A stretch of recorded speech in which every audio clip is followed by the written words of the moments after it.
बरसात का मौसम था। काले बादलों ने पूरे आसमान को ढक रखा था।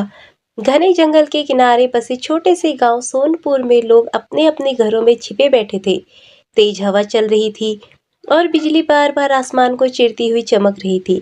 उसी रात 8 साल का एक छोटा सा बच्चा जंगल की पगडंडी पर अकेला बैठा रो रहा था। उसका नाम था छोटू। कुछ महीने पहले एक सड़क दुर्घटना में उसने अपने माता पिता को खो दिया था। उसके दूर के रिश्तेदारों ने भी उसे अपनाने से मना कर दिया। अब वह कभी गांव में मजदूरी करता, कभी जंगल में सूखी लकड़ियां चुनकर बेच देता और जैसे तैसे अपना पेट भरता। उस रात लकड़ियां बेचकर लौटते समय रास्ता भटक गया था। डर के मारे उसके हाथ कांप रहे थे। अचानक दूर झाड़ियों में तेज सरसराहट हुई। धरती हल्की हल्की कांपने लगी। छोटू का दिल जोर जोर से धड़कने लगा। कुछ ही पल में झाड़ियों को हटाते हुए एक विशाल हाथी बाहर आया। उसके लंबे दांत चांदनी में चमक रहे थे। छोटू डर कर एक पेड़ के पीछे छिप गया, लेकिन हाथी ने कोई हमला नहीं किया।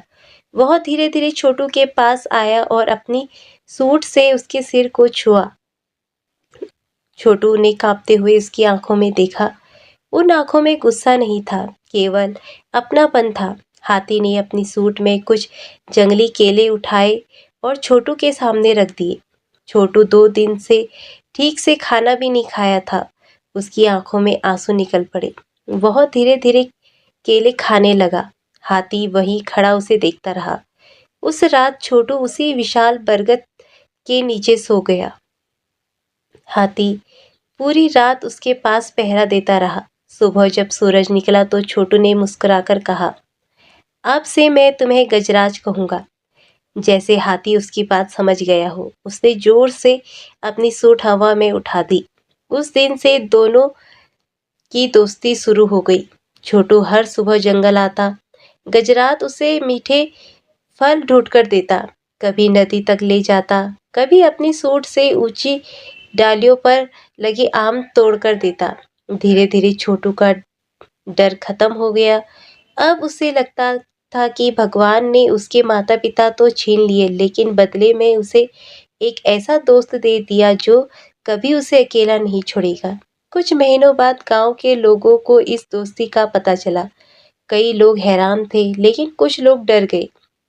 उन्होंने कहा, हाथी जंगली जानवर है, एक दिन यह बच्चे को मार डालेगा। छोटू हर बार मुस्कुराकर कहता, जो प्यार समझता है वह कभी धोखा नहीं देता। इसी बीच गांव में एक नया आदमी आया। उसका नाम था महेंद्र सेठ। वह लकड़ी का बड़ा व्यापारी था। जब उसने जंगल में गजराज को देखा तो उसकी आंखों में लालच भर गया। उसने अपने आदमियों से कहा, इतना विशाल हाथी, अगर इसे पकड़कर सर्कस या दूसरे शहर बेच दिया जाए तो लाखों रुपए मिलेंगे।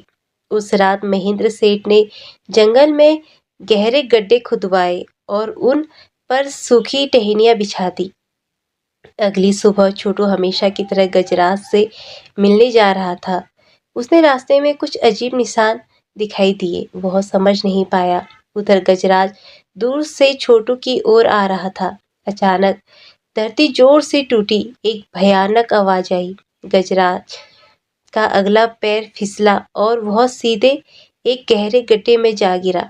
पूरा जंगल उसकी दर्द भरी चीख से गूंज उठा। छोटू दौड़ता हुआ गड्ढे के पास पहुंचा।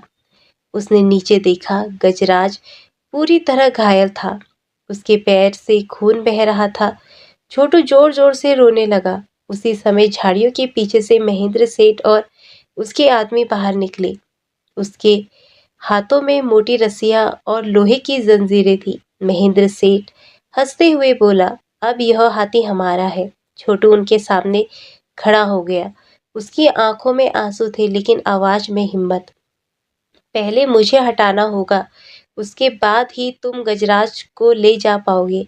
महेंद्र सेठ गुस्से से उसकी ओर बढ़ा और गजराज ने गड्ढे के अंदर से ऐसी दर्द भरी आवाज सुनी कि पूरा जंगल कांप उठा। लेकिन इस बार जंगल की ओर से सिर्फ गूंज नहीं लौट रही थी।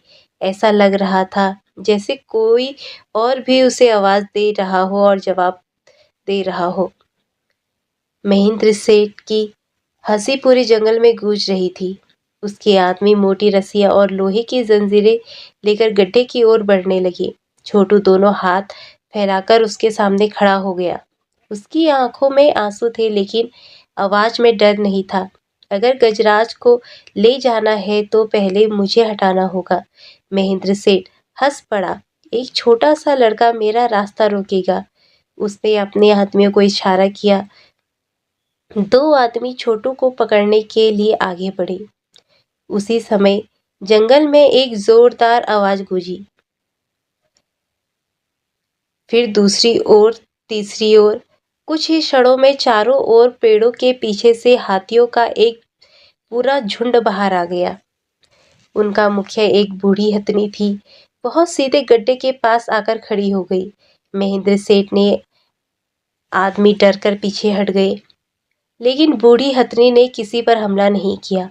उसने अपनी सूंड गड्ढे के ओर बढ़ाई, मानो गजराज को हिम्मत दे रही हो। छोटू सब समझ गया। वह दौड़कर जंगल के किनारे बसे गांव पहुंचा। वह हर घर का दरवाजा खटखटाने लगा। कृपया मेरी मदद कीजिए, गजराज को बचा लीजिए। कुछ लोगों ने कहा, वह तो जंगली जानवर है। लेकिन गांव के बुजुर्ग हरिराम बोले, जिस हाथी ने कभी किसी इंसान को नुकसान नहीं पहुंचाया, उसे मरने के लिए छोड़ देना पाप होगा। धीरे धीरे गांव के लोग रस्सियां, बांस और फावड़े लेकर जंगल पहुंचे। महेंद्र सेठ गुस्से से चिल्लाया, यह हाथी मेरा है। हरिराम ने सख्त आवाज में कहा, जंगल का कोई जीव किसी इंसान की संपत्ति नहीं होता। इतने में किसी ने वन विभाग को भी खबर दे दी। महेंद्र सेठ समझ गया कि अब उसकी चाल नहीं चलेगी। वह अपने आदमियों के साथ भागने लगा, लेकिन जाते जाते उसका पैर उसी गड्ढे के किनारे फिसल गया। वह नीचे गिर पड़ा। अब वही आदमी मदद के लिए चिल्ला रहा था, जिसने गजराज के लिए जाल बिछाया था। गांव के कुछ लोग बोले, इसे यही छोड़ दो। छोटू ने तुरंत कहा, नहीं, अगर हम भी इसे मरने के लिए छोड़ देंगे तो हम में और इसमें क्या फर्क रहेगा। वह सबसे पहले रस्सी लेकर गड्ढे के पास पहुंचा। गांव वालों ने पहले महेंद्र सेठ को बाहर निकाला। महेंद्र सेठ शर्म से सिर झुकाए खड़ा था। उसकी आंखों में आंसू बहने लगे। उसने पहली बार महसूस किया कि जिसे वह कमजोर समझ रहा था, वही उसे जीवन दे रहा था। अब सबने मिलकर गजराज को निकालने की कोशिश शुरू की। मोटी रस्सियां उसके शरीर के नीचे डाली गई। दर्जनों लोगों ने एक साथ पूरी ताकत लगाई। हाथियों के झुंड ने भी अपनी सूंडों से रस्सियां पकड़ ली। धीरे धीरे, बहुत धीरे गजराज गड्ढे से बाहर आने लगा। जैसे ही वह बाहर निकला, छोटू दौड़कर उसके पास लिपट गया। गजराज ने अपनी सूंड से उसे धीरे से उठा लिया और अपने माथे से लगा लिया। यह दृश्य देखकर पूरे गांव की आंखें नम हो गई।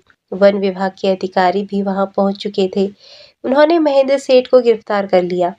जंगल में लगाए गए सारे जाल नष्ट कर दिए गए। कुछ दिनों तक छोटू रोज गजराज के घावों पर दवा लगाता रहा।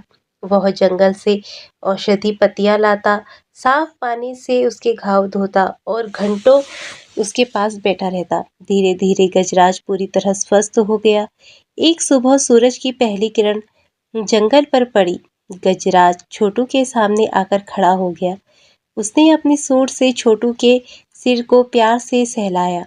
फिर आसमान की ओर एक लंबी आवाज की। जंगल के दूसरे हाथियों ने भी उसका जवाब दिया।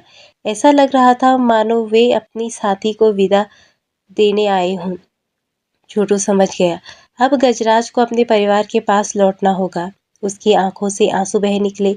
उसने गजराज की सूंड पकड़कर कहा, तुमने मुझे सिखाया कि परिवार केवल खून के रिश्तों से नहीं बनता, प्यार से बनता है। गजराज ने आखिरी बार छोटू को अपने माथे से लगाया। फिर वह धीरे धीरे अपने झुंड के साथ जंगल की ओर निकल पड़ा। छोटू बहुत देर तक उसे जाते हुए देखता रहा। दिन बीतते गए। गांव वालों ने छोटू की पढ़ाई का खर्चा उठाया। वह बड़ा होकर वन अधिकारी बना। उसने अपना जीवन जंगल और जानवरों की रक्षा के लिए समर्पित कर दिया। सालों बाद लोग कहते थे, अगर जंगल में कोई घायल जानवर मिलता है तो सबसे पहले अधिकारी छोटू ही पहुंचता है। एक दिन निरीक्षण के दौरान छोटू उसी पुराने बरगद के पास पहुंचा। अचानक झाड़ियों से ससराहट हुई। एक विशाल हाथी बाहर आया। उसकी आंखें वैसी ही थी, शांत, स्नेह से भरी हुई। गजराज। दोनों कई पल तक बिना कुछ बोले एक दूसरे को देखते रहे। गजराज ने अपनी सूंड बढ़ाई, छोटू ने उसे पकड़ लिया। दोनों की आंखों से आंसू बह रहे थे। किसी शब्द की जरूरत नहीं थी। सच्ची दोस्ती कभी समय से नहीं हारती। उस दिन जंगल की हवा भी जैसे मुस्कुरा रही थी और दूर खड़े गांव के बच्चे यह दृश्य देखकर समझ गए कि इंसान और जानवर के बीच सबसे मजबूत रिश्ता डर का नहीं, विश्वास और प्रेम का होता है। तो इस कहानी से हमें ये सीख मिलती है कि सच्चा परिवार हमेशा खून के रिश्तों से नहीं, प्रेम और विश्वास से बनता है। हर जानवर सम्मान और दया का हकदार है। लालच अंत में हराता है, लेकिन करुणा हमेशा जीतती है। जो प्रकृति की रक्षा करता है, प्रकृति भी उसकी रक्षा करती है।